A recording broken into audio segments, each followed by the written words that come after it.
Welcome to the Trip Lab, kitchen table conversations about integrative medicine and psychedelics. I'm your host and attending physician, Dr. Mariella Wood. Hi everyone, welcome back to the Trip Lab. Today we are doing the final part in our 5-part series, Detox in a Toxic World, where we are taking a deeper, more evidence-based look at environmental toxins, how they affect health, and what we can realistically do about them. And today, our last part is actually going to be a little bit different than the other 4. I'm actually very excited about it. It was really fun to put together and to dive into what the research actually shows about all of these topics. And the topic is digital detox and the new age of toxins. So all about EMFs, blue light, red light, all the things in that kind of realm. But first, a little recap into all that we've covered in this series so far. So in part 1, we talked about what environmental toxins actually are. We looked at the major categories that we are exposed to in modern life, like microplastics, organophosphates, food additives, all things in that realm. And we also looked at how they actually impact the body and what the evidence shows and does not show. Then in part 2, we shifted into what we can actually do about this. So practical ways to reduce exposures, especially in the home, and we looked at the home as a health ecosystem.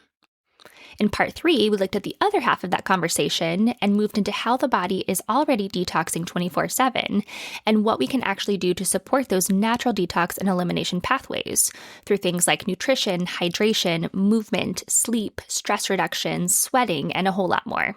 Then last week, in part 4, we took an evidence-based deep dive into all things detox supplements, protocols, cleanses, basically everything out there in the wellness world that's being sold in the name of detox. We covered what actually has evidence, what is supportive, what has emerging evidence but probably not that effective, and which things can actually cause harm. And as a reminder, I have a companion guide for all of these episodes that you can find on my website at drmariellawood.com/guides.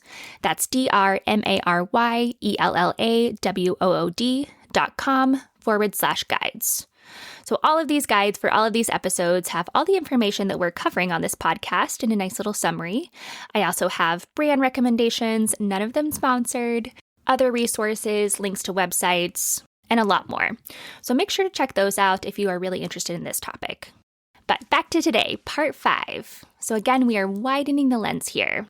And the reason I included this topic is because when we really think about detoxing and reducing our exposure to toxins, we also have to think beyond just chemicals. So beyond those environmental toxins that we really focused on, like microplastics, organophosphates, mycotoxins, and things like that. What also is toxic and contributing to our total toxic burden is constant stimulation, poor lighting environments, attention capture, chronic stress signaling, and other emerging areas of research like EMFs or electromagnetic fields, blue light, and all those things. So the body experiences all of those through cortisol, circadian rhythm disruption, autonomic imbalance, sleep disturbance, and actually inflammatory signaling as well. So we're going to get into all of that because, again, not everything toxic comes in a bottle or is a chemical. Some of it might actually come from the phone in your hand, the light in your bedroom, the information stream constantly hitting your nervous system all day long, and the way that modern life keeps the body in a state of subtle but constant activation. So first, let's talk about how the body actually responds to all of these incoming inputs in a lot of the same ways. So I think all in all, it comes down to nervous system dysregulation. So what do I mean by that? So when you think about our nervous system, really our autonomic nervous system, it's divided into 2 parts. So we have our sympathetic, which is our fight and flight, and then our parasympathetic, which is rest and digest. And the reality is you're never just in parasympathetic or just in sympathetic. It's usually a percentage of one or the other. But in today's modern age, when we talk about nervous system dysregulation, we're talking about too much time that the nervous system is activated in that sympathetic state. So fight or flight, and not enough time in that more regulated parasympathetic state where the body can rest, digest, repair, and recover. So sympathetic or fight or flight is not actually bad. And in the short term, that stress response is adaptive and supportive. So when that happens, we see cortisol rise, adrenaline rises, blood sugar rises, heart rate increases, attention narrows, and the body essentially mobilizes resources to help you survive. So sometimes that is good. And we really want that dynamic ability to switch between sympathetic and parasympathetic. So when something actually stressful happens, that sympathetic state is helpful. It helps us focus and divert our attention towards that problem. However, it is not helpful if your body is always reacting that way to emails, doom scrolling, notifications, poor sleep, and just overstimulation all day, all night for years on end. So when that happens for years on end, that state becomes more chronic, and it actually starts to shape health in really deep ways. It causes cortisol dysregulation, more inflammation, more oxidative stress, insulin resistance, worse digestion, impaired gut motility, poor sleep, circadian rhythm disruptions, lower heart rate variability, and essentially, all in all, a body that never really gets the signal that it is safe enough to fully repair. So that is toxic in and of itself. It may not look like a chemical toxin in the classic toxicology sense, but it's creating a toxic internal environment physiologically. I always explain it this way to my patients. The body responds to a stressor or a toxin in all the same ways. So whether that's a chemical stressor, like environmental toxins that we've been talking about, physical stressor from overworking yourself or overexerting yourself, or mental stressors, the body responds the same. So let's get into the research a little bit. What does the research say about overstimulation, that stress response, all the things we're going to talk about today? So it's actually become pretty clear in the literature that constant digital stimulation can affect stress physiology. We have research on technology-related interruptions that shows that frequent notification-driven task switching, aka our phones and our emails and our computers, increases strain and worsens performance. And we have work from Gloria Mark and others that has linked faster attention switching with greater stress. So essentially, the body's not just responding to quote-unquote danger in the traditional sense. It is responding to all of those things: chronic interruption, unpredictability, novelty, and attention fragmentation. All those things are pushing the nervous system into a more activated state constantly. One of the clearest places that this actually shows up and then perpetuates that stress response is its impact on sleep. So a 2024 consensus review in sleep health concluded that screen use can negatively affect sleep health across the lifespan. And a 2022 review on blue light found that evening exposure from electronic media suppresses melatonin, which we've talked about in earlier episodes, delays circadian rhythm timing, and increases alertness in times when the body should be winding down. A 2025 JAMA Open Network study also found that screen use before beds in adults was associated with later sleep timing and shorter sleep duration. So it's not just about spending too much time on the phone. It's the timing that you use the phone that also matters. So a lot of my patients tell me that watching TV or being on their phone helps them fall asleep, but what they don't realize is that even though you may fall asleep quicker when you're doing those things, it really impacts the structural architecture of your sleep. So you're not getting into those deeper sleep stages as effectively as if you didn't have that blue light stimulation right before bed. So aside from timing, I think it's also worth really talking about the whole idea of attention capture, novelty, social comparison, and quote-unquote doom scrolling. So social media platforms are designed to keep feeding the brain novelty, reward, emotional salience, and social information. And we actually have research that is increasingly linking doom scrolling specifically, and also problematic social media use in general, with fear of missing out, anxiety, poor sleep quality, and worse mental health outcomes. A 2025 study that actually looked at FOMO showed direct effects on poor sleep quality. And Harvard actually put out a 2024 write-up about how doom scrolling has direct associations with existential anxiety and lower work engagement. So I think it's pretty clear that overstimulation from screens, social media, work, emails, all of the above directly impacts our health. So the antidote to that would be a digital detox of sorts. So what could that actually look like? And there's a lot of different ways to do it. I think the first and probably highest yield and easiest step is to just remove your phone from the bedroom. Maybe not easiest, maybe that's a little bit harder than it seems. And this is aside from the whole idea and concern about EMFs, which we will get into in this podcast. But aside from that, we know for sure that having your phone next to your bed increases the chance that you're going to scroll before sleep, wake up in the middle of the night and check the time, check notifications, or even just start your day with stimulation instead of regulation. So if you try just one thing, maybe just try putting your phone outside the bedroom or at least in a place where you can't just pick it up while you're in bed. Kind of stepping it up a little from there, consider trying at least a no scrolling in bed rule. So one of the core sleep hygiene things is that your bed should only be associated with sleep, sex, rest, and recovery. So not news, emails, Instagram, doom scrolling, all those things. So subconsciously, your mind will start to connect the bed with those things rather than rest, repair, and recovery. So just try it. That one habit alone really can make a huge difference for sleep quality and subsequently nervous system regulation. Okay, so phones away from the bedroom if possible, at the very least no scrolling in bed. Then I think next level would be to actually get more intentional about when you scroll, instead of letting scrolling just happen to you all day long. And that can look a couple different ways. For some people, you may actually want to consider scheduling time for scrolling. So maybe you schedule that social media scroll for about 15 to 20 minutes once or twice a day, and that is it.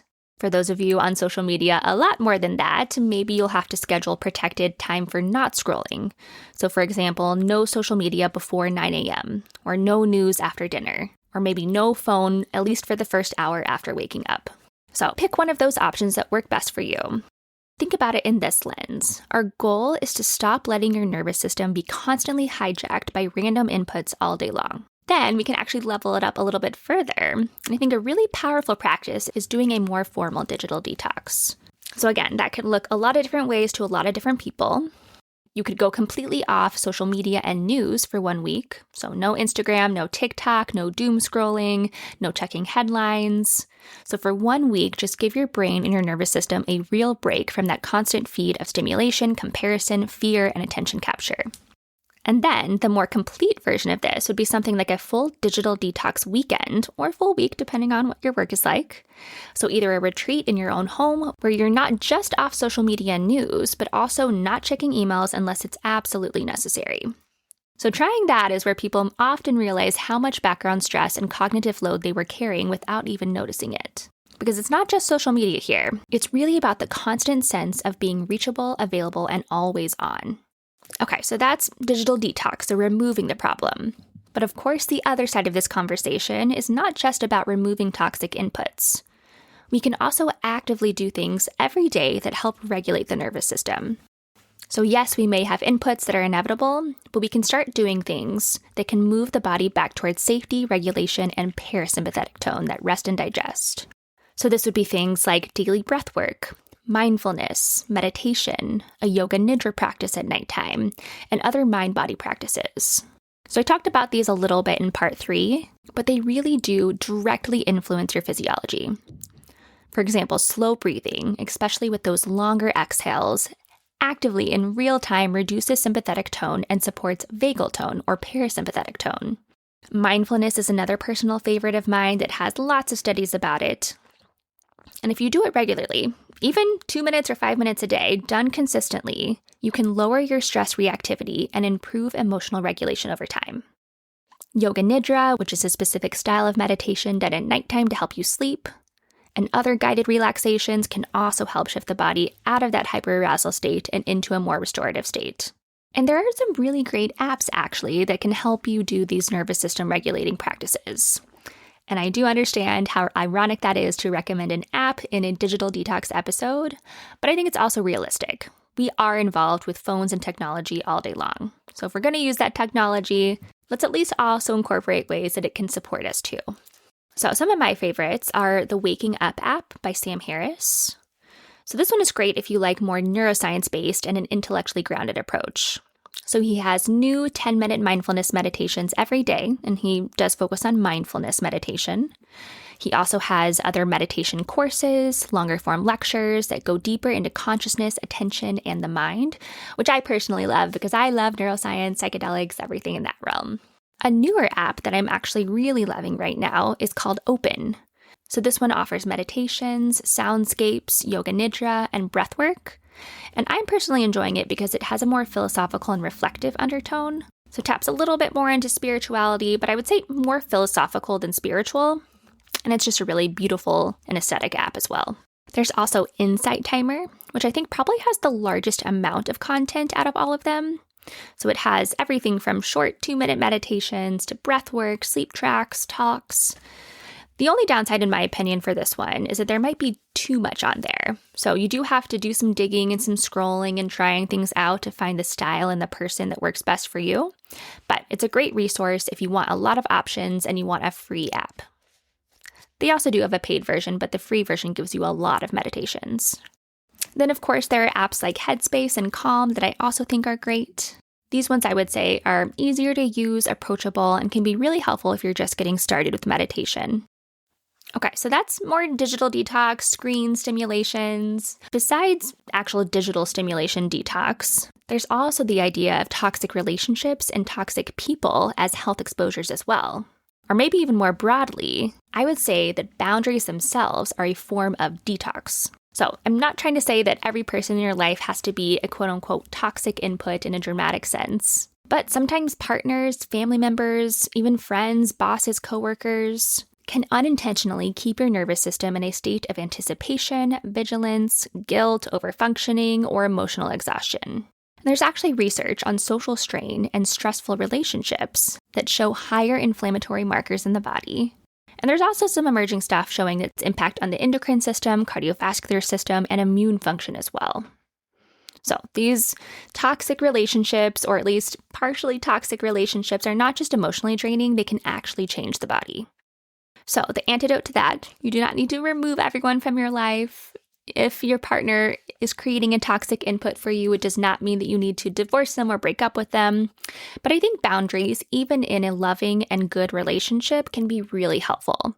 In a work setting or social setting, this might mean just less contact with a certain person, clearer expectations at work, or just stopping yourself from being available to everyone all the time, which we are all prone to doing in this day and age. So I encourage you to just simply notice which people, which situations leave your body feeling stressed and dysregulated versus those people that make you feel uplifted and rejuvenated when you spend time with them. Okay, had to mention that very briefly in this New Age of Detox episode. But now let's shift a little bit. So we're going to get all into the world of light pollution, artificial light, electromagnetic fields, and more subtle technological inputs. And a lot of these we're learning about, so we're going to go over what we do know, what we don't know, and what we can actually do about it.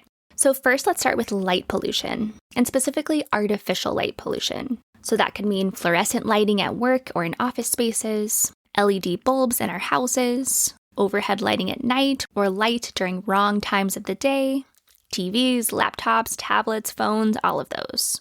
So before we get into why that can be harmful, let's first briefly just talk about what light actually is. So light has wavelengths, and the visible spectrum is roughly 380 to 700 nanometers. And the shorter wavelengths are in the blue range. And these ones get talked about a lot because they actually do have a strong effect on our brain's circadian rhythm system. So blue light alone is not actually bad. It's part of the sunlight, the sun emits blue light, and it's actually fine to have during the day in normal doses. The problem is when we have a lot of blue light all day long and extending into the night. So we have human studies that show melatonin suppression is strongest with that blue light range, particularly in the range of about 446 to 477 nanometers. The other problem is that natural light naturally changes throughout the day. So you're not getting only that specific wavelength all day long. If you're in the sun or you have natural light exposure, the wavelength change is going to change throughout the day. So in the morning, natural sunlight is brighter and richer in those blue wavelengths. And that's supposed to tell the brain that it's daytime, it's time to get up and be active. And then towards the end of the day, evening natural light gets dimmer and warmer. So artificial light does not do this. So all of those fluorescent lighting or cooler LED bulbs are very enriched in those blue wavelengths. And then on top of that, we have our screens and our tablets and our phones that we stare at for hours on end. Especially if we're working late into the night, we're getting that constant blue light stimulation. And that is actually sending wrong signals to the brain about what time it is. So we kind of already mentioned this, but that's going to directly impact our sleep and our circadian rhythm. And not only does it impact melatonin, which directly impacts our sleep, but we also have reviews that increasingly link artificial light at night with changes in glucose metabolism, insulin sensitivity, appetite regulation, mood, cardiovascular health, and hormonal signaling. And the studies around night shift work, I think, are pretty interesting and also pretty devastating. So the International Agency for Cancer Research actually classifies night shift work as probably carcinogenic. So what can we actually do about all this blue light exposure that we're getting in an unnatural way? So I think first and probably most important is to try to get real outdoor light first thing in the morning when you can. So morning sunlight is one of the strongest signals to the brain that it's daytime. It helps anchor that circadian rhythm, support our cortisol timing, and makes it easier for melatonin to rise appropriately later that night. The next step I would recommend is to dim your lights at night in your home. So try to use lamps instead of bright overhead lighting, especially after dinner. During the day, you can do the opposite. So open the curtains, use windows, use natural light. Essentially, we're trying to mimic what the sun does for us, even if we're going to be indoors the majority of the day. So all that, you don't need to purchase anything. Just try to mimic natural light as much as you can. But if you want to take this a step deeper, we can actually get into which light bulbs you can swap out to make your home more circadian rhythm friendly. So if you want to do this, I would switch out primarily the bedrooms, but also bathrooms and living spaces for warmer bulbs. So that would mean around 2200 to 2700K. And if you don't want to switch out everything and you have those cooler or brighter bulbs, so I'm talking around 4,000 to 500K, you can keep those in places where you might need to be more alert, like an office or a kitchen. But general rule of thumb, if you can avoid fluorescent lighting and very cool white LED lights, I would, because they tend to be more blue enriched. Then moving on to screens, tablets, phones, a lot of them have night mode or night shift mode, so try to utilize those in the evenings if you aren't already. This definitely won't solve everything, because even in night shift mode, the screen is still stimulating and still emitting light, but it can help reduce the intensity of that light exposure. So naturally from that, we do have to talk about blue light blocking glasses, because I do actually have a few thoughts here. So first, I do want to state very clearly that the higher quality evidence so far suggests that they probably make little to no difference for eye strain and sleep quality for most people, at least in the short-term duration that the studies were done. But I don't think that that necessarily answers a slightly different question, which is, do they actually block blue light? And the answer actually seems to be yes. At least to some degree, depending on the lens, they do actually block blue light. And some of these companies actually do publish data, and it seems to be that these glasses vary a lot depending on which company you go with. But a lot of them do meaningfully reduce short wavelength light transmission. So the mechanism is real. They actually do block blue light. So knowing that, I think there actually may be some utility to blue light blocking glasses, even though the studies show that there's no impact on sleep quality.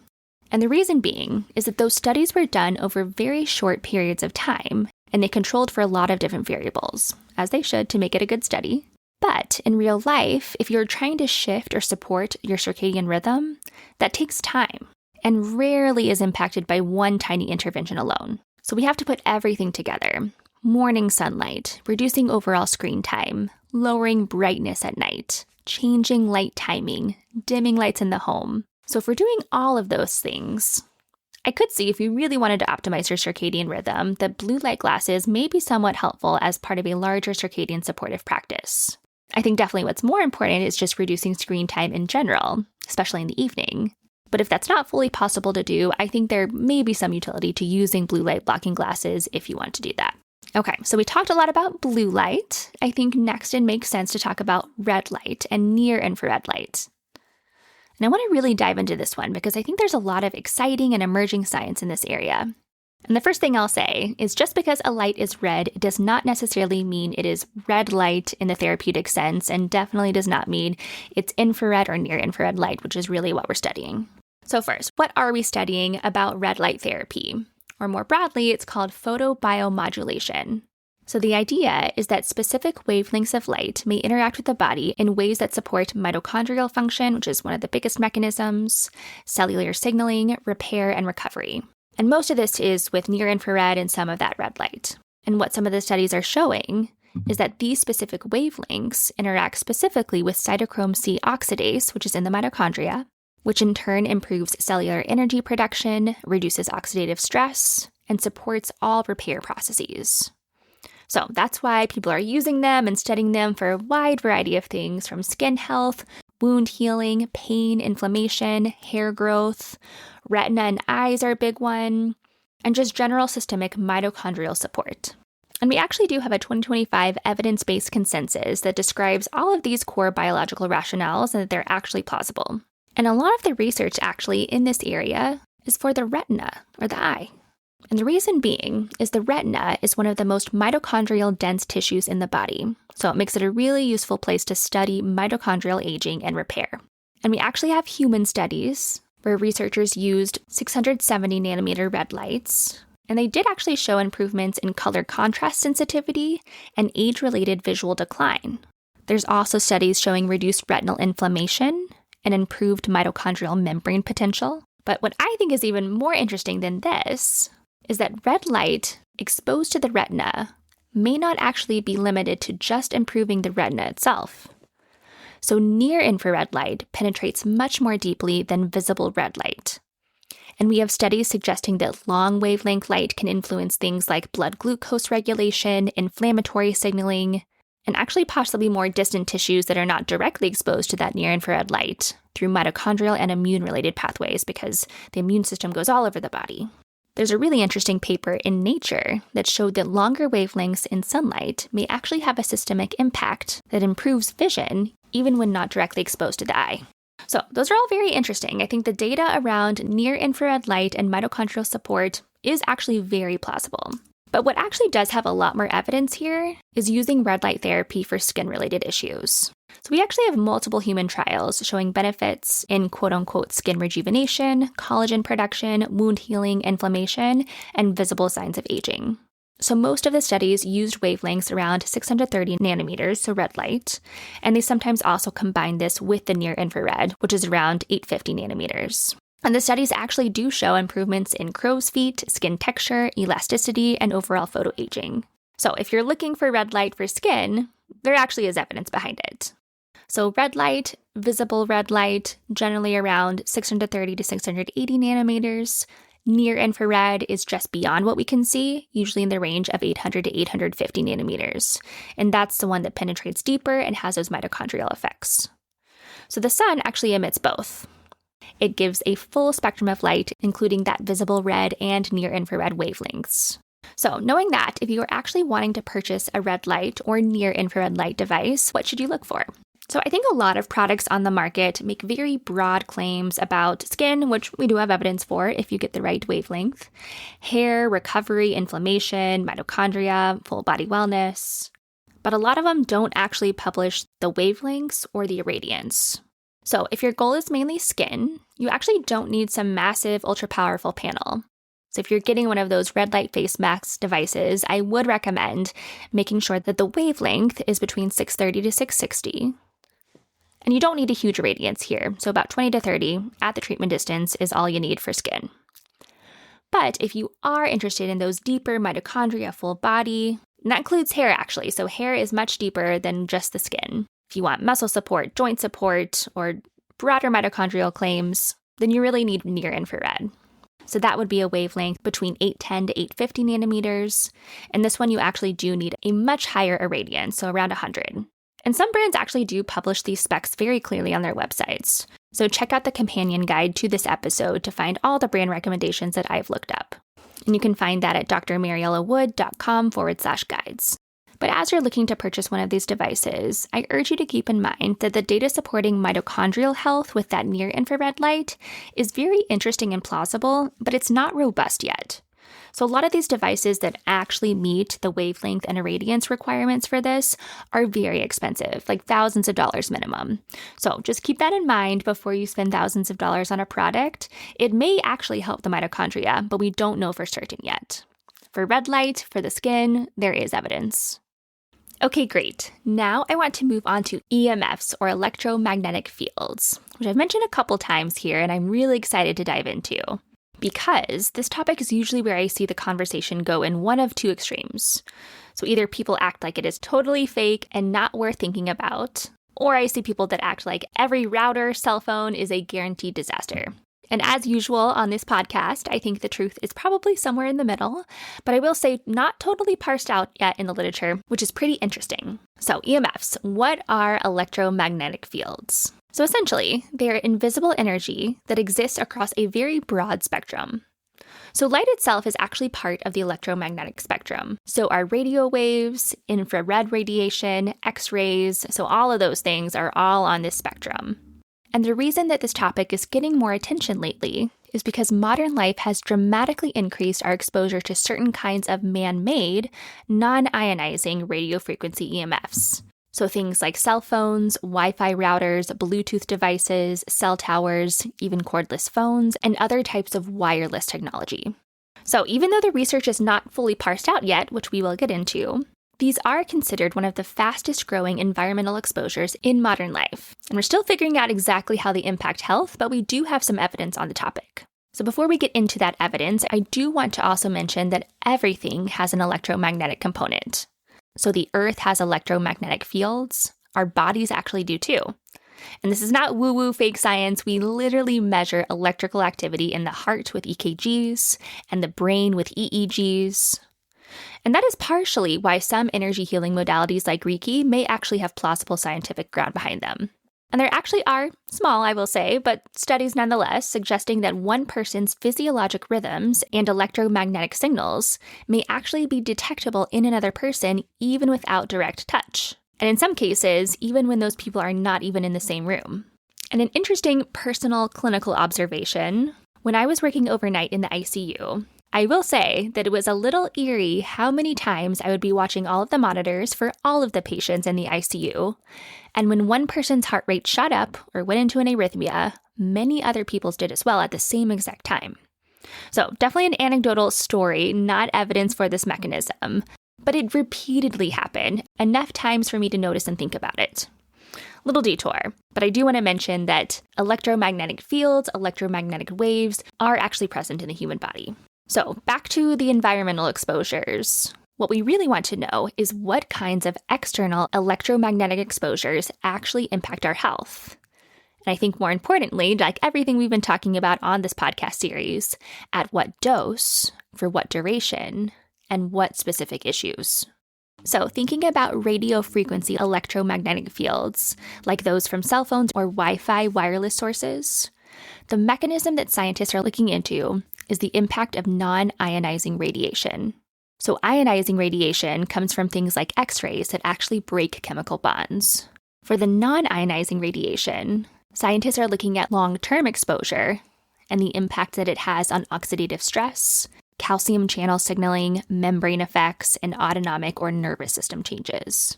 So there's some mechanistic reviews out there that propose pathways involving voltage-gated calcium channels and reactive oxygen species specifically. And it's really that oxidative stress, which we got into a lot in the first part of the series, that's really where we're thinking there may be possible biological effect in humans. So check out that episode. I talked about how oxidative stress really is a driver for a lot of chronic diseases, from heart disease, cancer. And cancer I actually do want to specifically talk about with this whole EMF discussion. And the reason being, in 2011, the International Agency for Research on Cancer actually classified radio frequency electromagnetic fields as quote-unquote possibly carcinogenic to humans, so group 2B. So group 2B does not mean that it's a known carcinogen, as in we are sure that it causes cancer. But it means that there was enough evidence to warrant concern and further study. And that classification was largely based on, I will say, limited evidence around glioma and acoustic neuromas, specifically associated with wireless phone use. So follow-up studies were done, and specifically the Interphone case control study ultimately did conclude no overall increased risk of glioma or meningioma. But at the same time, it did actually report suggestion of increased glioma risk in a small group of the heaviest users. So the National Cancer Institute overall summarizes this as a possible signal that high users may have a slight increased risk of brain cancer, but overall it's still pretty much inconclusive. So researchers kept going, kept studying these things, and some other Swedish work and later meta-analysis data has reported that the higher risk is particularly for ipsilateral use, so meaning tumors occurring on the same side of the head where the phone is usually held. Then in 2017, and also again in 2020, there was more systematic reviews that also showed mixed evidence. So there were some higher quality studies that tended to show a slight trend toward higher brain tumor risk, but they did conclude that overall, it's very mixed. Then we finally got a very large and new systematic review that is a lot more reassuring. So a major World Health Organization commissioned systematic review published in 2024 concluded that exposure to radio frequency from mobile phone use likely does not increase the risk of brain cancer. And then a large Cosmos cohort paper, also published in 2024, found no association between cumulative mobile phone use and risk of glioma, meningioma, or acoustic neuroma. So you see here, the data is still pretty mixed. I will say, though, I think it is worth noting that some of the older quote-unquote reassuring studies, so the ones that showed no increased risk in glioma, were actually funded by the phone industry and the government. So I don't think that necessarily dismisses the findings, of course, but it is something to point out and something to think about. So I would conclude that overall, the answer is truly still a mystery. The stronger and better designed studies do seem to be more reassuring around EMFs and cancer risk. But of course, that data is not perfect. There is funding bias to consider. And I think there are still enough mechanistic questions and exposures that are increasing over time to continue to look into this deeper. And that actually is being done. This is an active and ongoing field of research. So what about risks beside cancer? There actually is some data coming out around other effects as well. So we have meta-analysis data suggesting possible effects on things like thyroid signaling, mood and burnout symptoms, maybe related to general technology like we talked about in the beginning, but still plausible. There's also studies looking at increased oxidative stress, poorer cardiovascular function, and neurodegenerative risk, at least in some populations. And for all of these studies, the data is not perfect, I will admit, but I do think it's interesting, and of course, we are doing more studies actively as we speak. One specific study that I found particularly interesting that I wanted to talk about, though, was a 2023 observational study, I will add, that looked at 30 healthy young adults, so, small population, and they exposed the chest area to frequencies commonly used for Wi-Fi and 4G transmission for about 5 minutes. And during the exposure, heart rate variability, which is a measure that we use to look at autonomic tone, shifted towards more sympathetic activation, so that's that fight or flight, and less parasympathetic activity. So it does suggest a temporary move towards a more stressed autonomic state.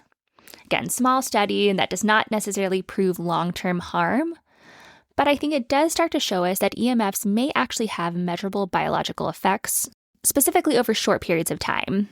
And of course, we'll need further studies to look at long-term effects.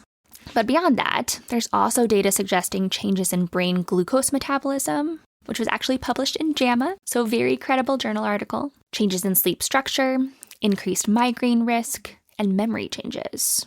Again, none of those are perfect data either, but interesting nonetheless. So I would say the bottom line is we just don't know.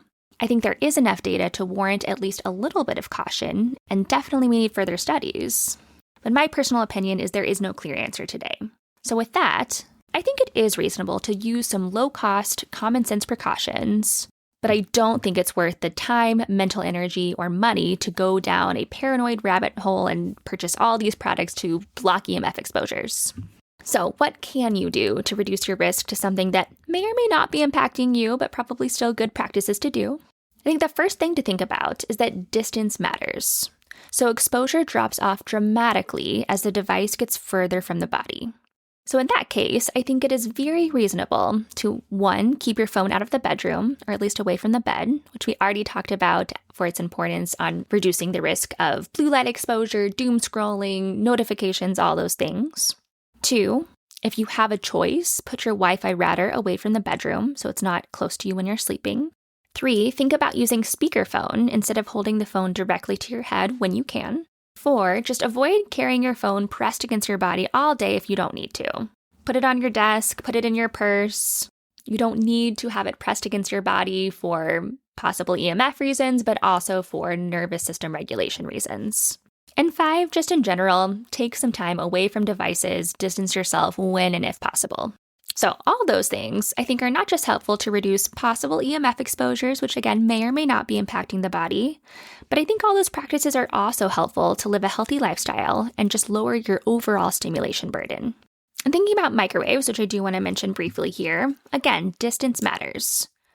So microwaves are actually very safe. They're designed and actually regulated so that the radiation is meant to stay inside the unit, with only very minimal leakage allowed to exit, but just very close to the surface, so within an inch or so. And thinking about microwaves for food, is that bad? Are you getting exposures from radioactive food? I would say no. So the way they work is by exciting water molecules in the food, which creates heat. They do not make your food radioactive. And you could actually argue that because microwave cooking is faster and uses less water, it may actually preserve certain nutrients better than cooking for longer methods. Not a blanket statement, but just something to think about. So I think best practice, don't touch the microwave when it's heating food, but I'm really less worried about microwaving food itself. So in addition to reducing exposures, the counterbalance, as we've been going all throughout this series, is what can you do for active protection against these possible EMFs? So first, there's this idea of grounding, or physically putting your feet on the earth. So the theory behind it is because the earth has its own electrical field, direct contact may allow the body to discharge excess electrical charge and then take on the Earth's more stable charge. So the evidence here is still emerging and definitely not definitive, but there actually are a few small studies and reviews suggesting possible positive effects on sleep, cortisol rhythm, autonomic balance, pain, and inflammation. So we don't really have evidence that it is an antidote to EMF exposure. But if we do have evidence that it supports autonomic balance and inflammation, I think there's plausible mechanism here.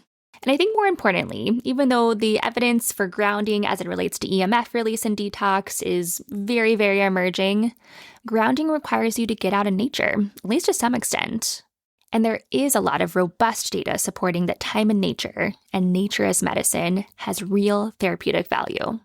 I think one of the biggest papers in this space was a 2018 systematic review and meta-analysis that looked at 143 studies, and it found that greater green space exposure was associated with lower salivary cortisol, lower heart rate, lower diastolic blood pressure, lower risk of type 2 diabetes, lower all-cause mortality, and lower cardiovascular mortality. So that's huge. This is not just nature's nice, nature feels good. We actually have broad health literature suggesting that time in greener environments has measurable effects on stress physiology, cardiometabolic health, and long-term health outcomes. My personal favorite aspect of nature therapy is this idea called forest bathing, or really just more importantly, being around trees specifically. And the research truly is fascinating. So trees release biologically active compounds into the air called phytoncides. So these are essentially plant-derived volatile compounds, and studies on forest bathing specifically suggest that they help lower stress hormones like cortisol, support autonomic balance, and actually even enhance certain aspects of immune function, including specifically they looked at natural killer cell activity. There's also more recent data showing that forest exposure directly lowers inflammatory markers like CRP, IL-6, fibrinogen, and alpha-1 antitrypsin. So we have actual evidence that being in nature truly impacts health in positive ways. So overall, I think the biggest antidote to all of the toxins, environmental exposures, I guess we could say man-made environmental exposures like pesticides, plastics, electromagnetic fields, all of the things, getting back into nature can do so much to help bring your body back to where it's supposed to be. So as we close out this episode, and actually really close out this whole series, I do want to zoom out for just a second. So to recap, across these 5 episodes, we looked at what environmental toxins are, how they actually affect the body, how to reduce exposures in the home, how the body is already detoxing every single day and what we can do to support that process, what supplements and protocols may actually help, and finally, in today's episode, how modern life itself has become toxic through overstimulation, poor light environments, digital overload, relational stress, and potentially some forms of technological exposure as well. And my goal throughout this whole series has been to really parse out what has real data, what does not, what is still uncertain but worth paying attention to. And I think one of my favorite ways to describe this is absence of evidence does not mean evidence of absence. And again, that's why we live in integrative medicine. So yes, we take all these ancient healing systems like Ayurveda and traditional Chinese medicine and study them, but we're also really involved with looking at emerging data and how might that support health or how might that be harming us. At the end of the day, I think it's really important to have these conversations, but also to really parse out what the evidence does and does not show and then go from there. And really, truly, why I created this series was to be a sort of detox antidote, what I think is two of the biggest toxic forces shaping health right now, and that is big pharma and big wellness. So big pharma, yes, may be distorting health in some ways through profit-driven reductionism, overtreatment, or over-reliance on drugs as the answer to everything. But big wellness is distorting health too, through fear-mongering, pseudoscience, over-testing, over-supplementing, and turning wellness into chronic self-surveillance. So yes, one side, big pharma can make us forget that the body is so much more than just a prescription pad. But the other side, big wellness, makes us forget that biology matters, evidence matters, and just because something is quote-unquote natural or beautifully branded does not mean that it's actually natural and good for you. So my goal with this podcast, and I guess my career in general, is to really create a space where we can be curious, where we really can explore emerging data, where we can take things like toxins and its impact on chronic disease and modern health and all those burdens seriously, but also to be honest about it, to stay grounded and truly state where the evidence is weak, mixed, or just not there yet. So I really want you to remember that extremes sell, and you don't need to pick a side. You don't need to do all natural or all medications. You can do both, and that is actually where integrative medicine lives. So I think my final takeaway is this. Your body is not broken, and your health is not something that you have to chase through fear. The world, yes, may be full of toxic inputs, but the body is also full of intelligence, resilience, and built-in systems working every day to protect, adapt, and heal. So all in all, I just encourage you to live with more intention, awareness, discernment, and honestly respect for both your body and the environment that it lives in. So if you've listened to all of the episodes in this series, thank you for taking this journey with me. Thanks for listening to The Trip Lab. If you liked this episode, please subscribe and share so we can get the conversation started about integrative medicine and psychedelics, to destigmatize it and fully explore what this could mean in the world.